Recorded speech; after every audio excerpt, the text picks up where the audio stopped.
welcome back to the channel.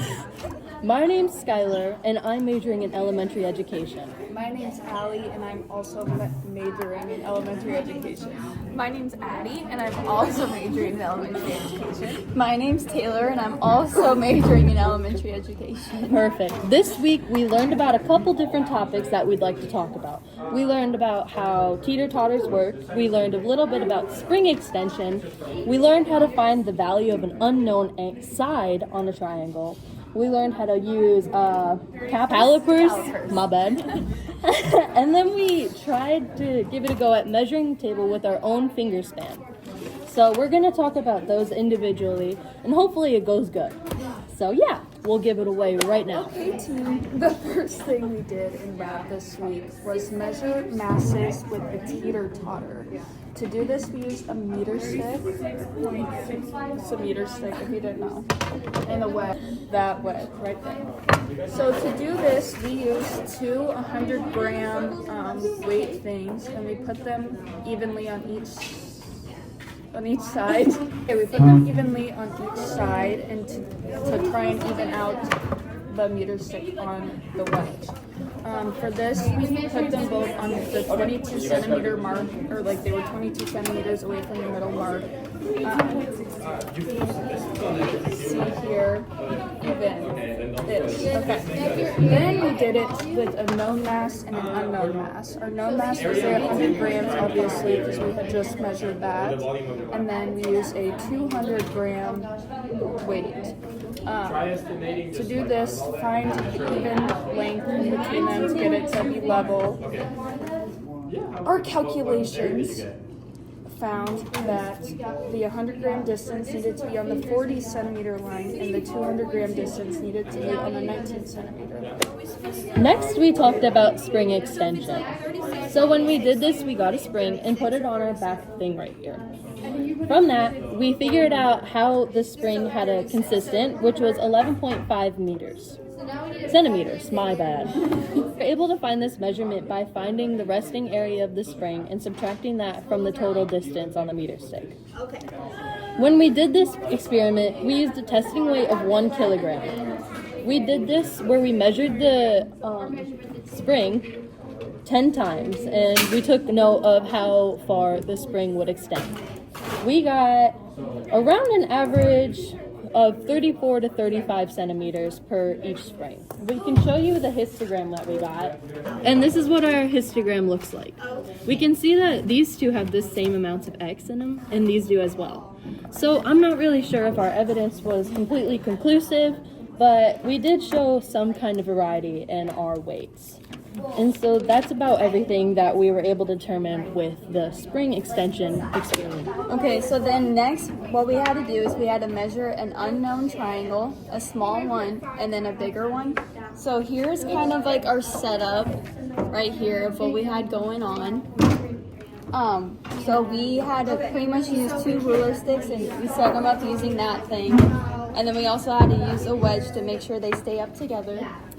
The entire triangle was 73 centimeters, and then the smaller triangle was 18 centimeters, and then the unknown side was 62.868, and then the wedge right here that we measured was 15.5, and so the actual answer we did get was 64, but we were pretty close. We got 62.868, so we weren't that far off, but yeah. For the next portion of our lab, we used a caliper to measure the width of random items that you might find in a classroom. The items that we used were a mechanical pencil, a wooden wedge, a wall pipe, and an iPhone. For the width of the mechanical pencil, we found that the width using the caliper was 7.5 millimeters, the wooden wedge was 29.9 millimeters, the wall pipe was 30.08 millimeters, and the iPhone was 75.99 millimeters. The next experiment we did was measuring the table with our hand widths, like I talked about in the beginning. So for this, we had to get a rough estimate of how long our finger width would be. Of course, we all have different bodies, so our finger lengths were different lengths, obviously. Mine was around 21 centimeters. Mine was 17 centimeters. Mine was 18 centimeters. Mine was also 18 centimeters. From this, we took our hand length and put it against the table's edge and measured how many times our hand would go across. So for mine, I got around 8.5 times. And mine went around about 10.5. Mine went around approximately 11 times. Mine went around 12. So from this, we took the number that we got. So for my instance, I got 8.5 hands. And then I times that number by the length of my finger. And with that, I got 1.785 millimeters. While doing the same calculations, I took 17 times 10 and a half, and I got 178.5 centimeters. For mine, I used the 18 centimeter of my hand length, and I had 11 hands, and I got 1.98 meters. So mine was 18 centimeters long, and then I went around the table 12 times, and my total would be 2.16 meters. After we did all this in our calculations, we measured the table, and the actual distance was 1.84 meters. So we were all very close. Yes. So yeah, as we were all going into education, we decided that all of these experiments were extremely important for our future students and their learning paths. By doing these different types of experiments, it promotes our future students' critical thinking, their creativity, and it also allows them to use hands-on materials. Additional to that, it helps them learn problem-solving skills by finding ways to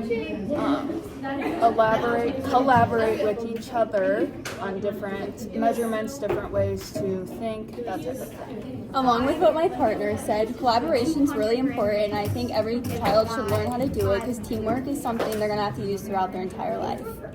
Teamwork makes the dream work. Yeah, thanks for watching. Click like and subscribe to the button down below. Make sure you hit that. Come back next week. Yeah. Boom, boom, boom.